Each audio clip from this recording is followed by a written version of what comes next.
พบกับเราสองคนแล้วเนาะกับรายการอิ่มซอน ซึ่งวันนี้เนาะแมม กับป๊อกเนาะเราสองคนพาทุกคนมาเฮ็ดหยังมาซีมอีกแล้วเนาะมาซีมฮานจุ่มเนาะเนี่ยมาเป็นฮานจุ่มซื้อฮานมาสร้างน้อย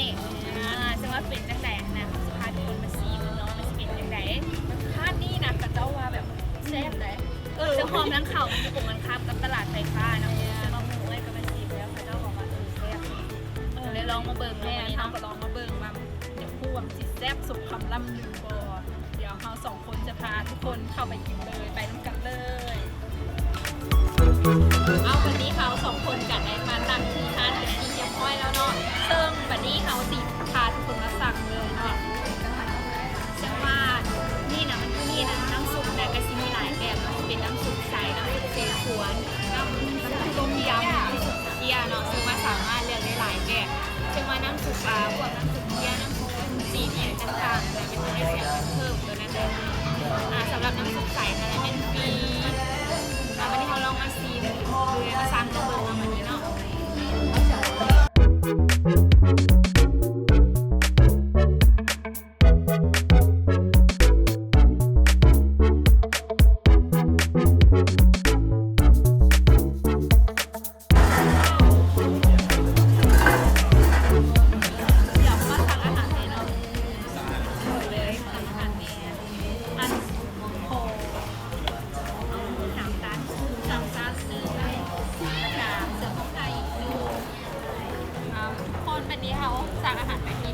เดี๋ยวถ้าเพิ่นเอามาเนาะเนี่ยนอกจากมีจุ่มทานเพิ่นยังมีตับเนี่ยผิดมาหนาที่เห็นตับเลยยังมีตับแล้วก็มีอาหารตอนเที่ยงคนแบบจานเดียวกับแก้มอย่างนี้มีแต่เนื้อแบบเป็นแบบแซ่บเดี๋ยวเขาสิพาทุกคนมาซีมเจลกันเนาะมาเป็นจังไงลองซีมกันเป็นจังไงจุ่มแซ่บพอแซ่บมันก็ขึ้นน้ำเจลคันเจลแซ่บต้องแซ่บเจลแซ่บแต่ว่าผมเพิ่มอีกตัวนี้ใบเจียวเนี่ยให้หนึ่งเดี๋ยวถามมีอันผ่าผมกินมาจำเจียวแซ่บอีกเดี๋ยวแซ่บนะเขาสองคนต้องจับคุณเขาสองคนเราแซ่บมาแซ่บกว่าเรื่องรวมส่งผมกินทุกมือทุกมือแม่เดี๋ยวต่อไปกันเห็นเขาแบบหน้าเต็มเต็มหลักกล้องอีกอะแล้วเนี่ยแต่ว่าถึงยังไงเขากินเขาจะมีการออกกำลังกายเด้เห็นเป็นซี่กระไดนะคิดนึงไปเล่นมื้อนึงยัก3 โลเนี่ยนะแม่เขาต้องได้ออกกำลังกายเด้หลังจากกินแล้วน่ะกินเขาก็กินกระจุ่มนี่นะคะซีนเขากินเพราะแบบใครเป็นมีโปรตีนโดนกินแค่นึงรู้สึกว่าเขานั่งซื่อๆกับแบบกินอาหารเจ้าแบบลอยมาจากงานที่แบบนี้หิวน้ำลายไหลขาดจะกินไอ้นี่ขาดเลยค่ะเอาทุกคนแบบนี้อาหารที่เราสั่งได้มาเป็นที่เรียบร้อยแล้วเนาะต่อหน้าเขาเลยแบบได้กินแบบซิวๆซิวๆเห็นแล้วหิวอ่ะเดี๋ยวเขาเอามีบนหางเดี๋ยวเอาอาหารเข้าไปซุปน้ำซุปก็เป็นแต่แซ่บน้ำอันนี้ซุปจริงกับน้ำซุปใสเดี๋ยวหอมมะนาวเดี๋ยวเขาสองคนจะเอาลงแบบนี้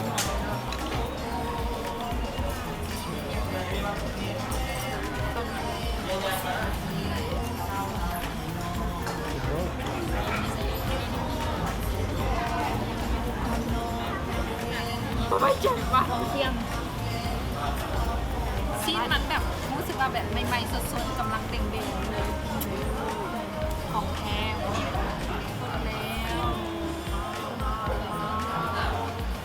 เอาทุกคนวันนี้ปฏิบัติหมอกหมดแล้วเกี่ยมพร้อมให้เขากินแล้วเกี่ยมพร้อมในการลงมืออาวุธพร้อมเนาะแล้วเราลองมาซีนกันเลยเนาะวันละซาจะเป็นจากไหนสำห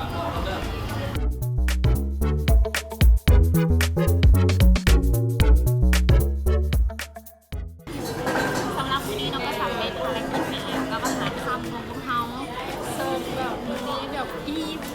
แห้งๆเลยนะต้องอย่างไรที่สุดดีๆเขาหมักน้ำเจลเสิร์ฟเจลที่เขากินกับน้ำเจลสูตรจำเจลดีแบบฟินเลยนะเจลสวยๆแซ่บเลยแบบ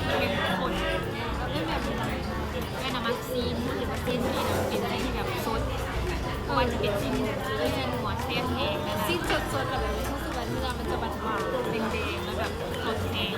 ปกติแล้วร้านอื่นไป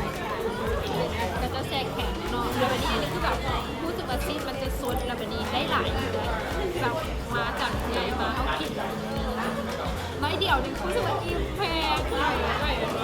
วันหน่อยได้คิดว่าสูตรนี้อาจจะเป็นจุดเด่นหนึ่งของไทยเนาะให้คนมาอยู่ในร้านเบิ่งบรรยากาศอ้อมผักนะคือแบบคนแบบเต็มเลยนะตอนนี้นะขนาดเขามากินแบบตั้งแต่ตอนเขาเข้ามาคนเต็มแล้วปัจจุบันนี้เขากินอิ่มแล้วคนยังแน่นคือเก่าสำหรับฮานี่เนาะถือว่าเป็นฮานเนี่ยที่เขาแนะนำว่าสำหรับใครจะมากินซีฟู้ดประมาณนี้ถ้าหากใครนะนอกจากซีฟู้ดนี้แล้วมันยังมีพวกอาหารตามสั่งเช่นว่าโคพัดตามมีเต่าแก่หลายอย่างในเรื่องเนาะมานี่นะมาบนเดียวอย่างเนาะว่าจะเป็นนวลแยกเขาพวกเครื่องถ้าหากว่าสำหรับสถานที่ตั้งนะคะสถานที่ตั้งเราสำหรับผู้ใดที่แบบอยากมาห้านี้มาเลยแถวสามแยกแบบตลาดไฟฟ้าคุณต้องมีเนาะก็นานเลยเนาะมีแต่ขี่เขามาหอมขี่มาตามทางเราจะไปเห็น